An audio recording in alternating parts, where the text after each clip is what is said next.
They have given everything to Krishna. That is never a mistake. In his letter to Lynn Ludwig, Srila Prabhupada asks, kindly forgive my beloved disciples. What book is that? That's the Krishna book. Nine. You're reading 2 of your books tonight? This is the last one I'm going to read. You need to actually go to sleep now. I already ran 3. Kindly, because you're not asleep yet, kindly forgive my beloved disciples for any unkindness or indiscretion on their part. After all, to give up one's life completely for serving the Lord is not an easy thing, and Maya, or the illusory material energy, tries especially hard to again entrap those who have left her service to become devotees. They have become a little detached from Maya's love or lust, and they want Krishna's love or endless, fully rewarding love. They have not yet developed to that point, that's all. Your Grace, please accept this letter with love. Kmart, San Fernando. We have talked with 2 of your boys at different times. Both had a very negative outlook toward the people they meet. Do not believe this is in any way as it should be. These boys happen to represent God. This comes from within. Their outlook must have mercy. We realize this. Therefore, handpick these little pieces, sick of heaven, to place in the middle of these people, or else it will defeat your purpose. Love is. Let it be as it is, with love or not at all. My prayers be with you, and I beg yours with me. Yours and God, blessed be. Lynn Ludwig. My dear Lynn Ludwig, please accept my blessings. I beg to acknowledge receipt of your letter from California, and I have noted the contents carefully, although, due to extensively traveling and preaching in a tour in India, I have not had the opportunity to reply to you at length. Dad, you just said California like I sure did, night-night. Yep. Until now. Your complaint is that you have met 2 of my young disciples in California, and they appear to you to have a very negative outlook toward people they meet. Of course, I do not know the case and what the circumstances are, but kindly forgive my beloved disciples for any unkindness or indiscretion on their part. After all, to give up one's life completely for serving the Lord is not an easy thing. Stella, please stop. I'm going to take that away if you don't go to sleep.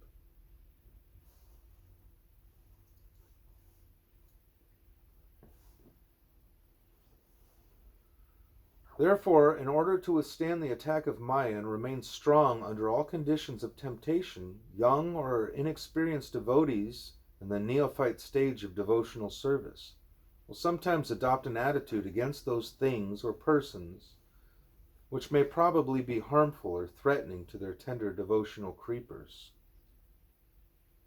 They may even overindulge in such feelings just to protect themselves, and thus they will appear to some non-devotees, who are perhaps themselves still very much enamored by the material energy of Maya, to be negative or pessimistic. But the actual fact is that this material world is a miserable, negative place, full of danger at every step, a temporary abode of death, birth, disease, and old age, a home of suffering and pain only.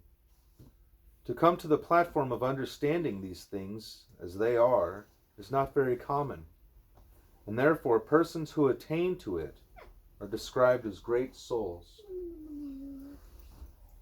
This means that those who have understood that the material worlds are places of misery and temporary never return here again. And because they are the great souls, Krishna keeps them with him, because they have qualified themselves to escape this nasty place by becoming his pure devotees. This verse is spoken by Krishna, or God himself, in the Bhagavad Gita. Who can be a more final authority? The point is that to make advancement in spiritual life, one must view everything material with a pessimistic eye, unless it is utilized to serve and please Krishna. We are not very much hopeful for any lasting pleasure or satisfaction for our deepest cravings within this realm of gross matter. You referred to the word love several times in your letter, but the actual fact is that there is no love in this material world. That is false propaganda. What we call love here is lust only, or desire for personal sense gratification.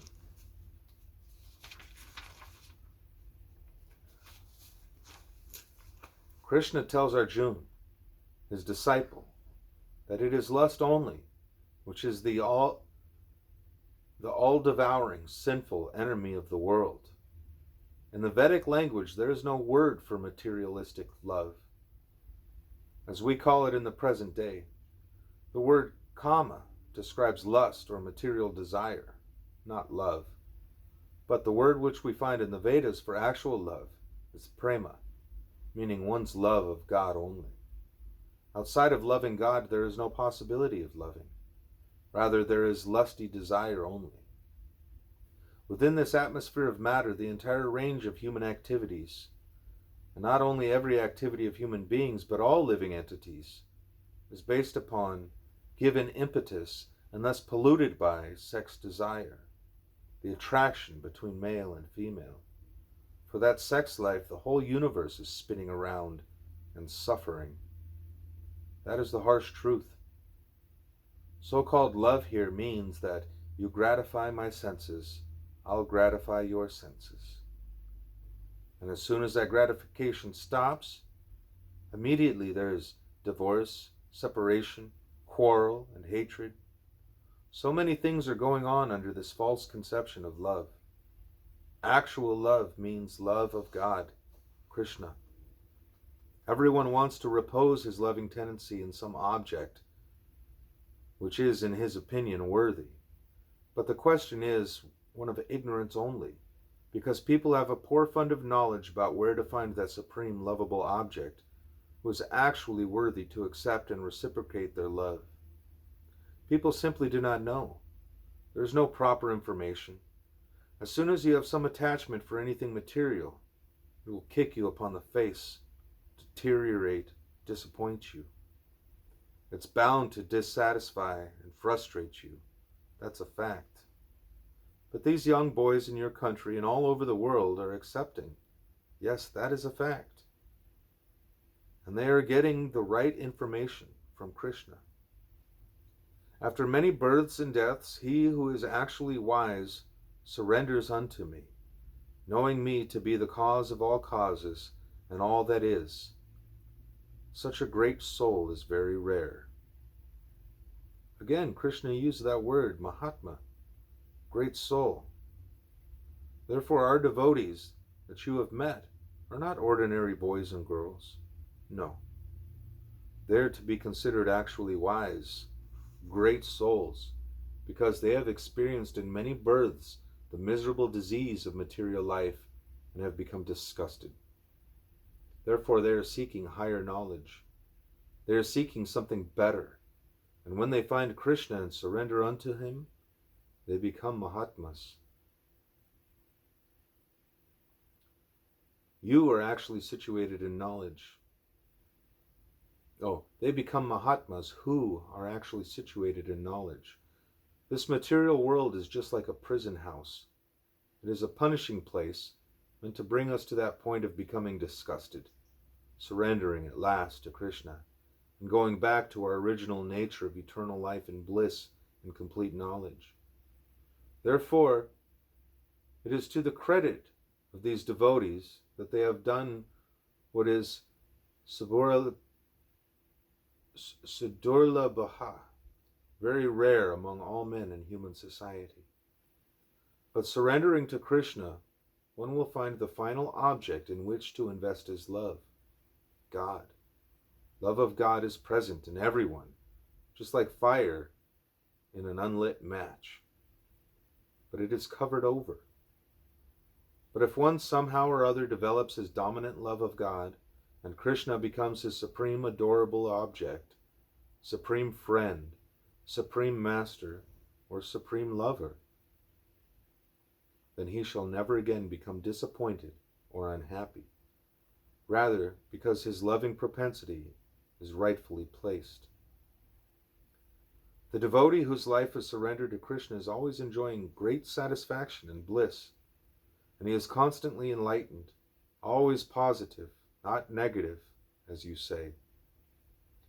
The advanced devotee is the friend of everyone, the yoga yukto, purified soul engaged in loving devotional service to Krishna, dear to everyone, and everyone is dear to him. In another place, Krishna claims his devotee is very dear to him, is not envious, but is a kind friend to all living entities. The devotee is supposed to be, furthermore, equal to everyone. He never discriminates, saying this one is good, this one is bad. No. These are descriptions of the more advanced stages of Krishna consciousness that devotees get by development of mature knowledge. At present, many of our students are young boys. They are learning gradually, and the process is so effective, certain, and authorized that if they stick to it, they come to the right point, as you say, of loving. But that love is not material, so it should not be judged on the false, sentimental platform of ordinary, mundane dealings. That is our point. Therefore, to say that they are not loving may be true from the materialist point of view. They have given up affection for family, friends, wife, country, race, and so on, which is based upon the bodily concept of life, or flickering sense gratification. They have become a little detached from Maya's love, or lust, and they want Krishna's love, or endless, fully rewarding love. But they have not yet developed to that point, that's all. You cannot expect that all of a sudden your countrymen who are addicted to so many bad habits will give up eating flesh, taking intoxicants, having illicit sex life, so many other nasty things, and overnight become great self-realized souls. That is not possible. That is utopian. But just being initiated as Krishna's devotee puts one in the topmost category of human society. He is intelligent in human society. He is in the transcendental position, although engaged in all sorts of activities. And although such a devotee may not yet have advanced to the highest level of spiritual understanding, still he is to be considered a most exalted personality, regardless of any temporary frailties. Even if a devotee commits the most abominable actions, he is to be considered saintly because he is properly situated. As you will say, to err is human. Therefore, in the neophyte stage, we may always expect some discrepancies. Kindly see the thing in this light and forgive their small mistakes. The big thing is that they have given everything, even their lives, to Krishna, and that is never a mistake. Your ever well-wisher, A.C. Bhaktivedanta, Swami.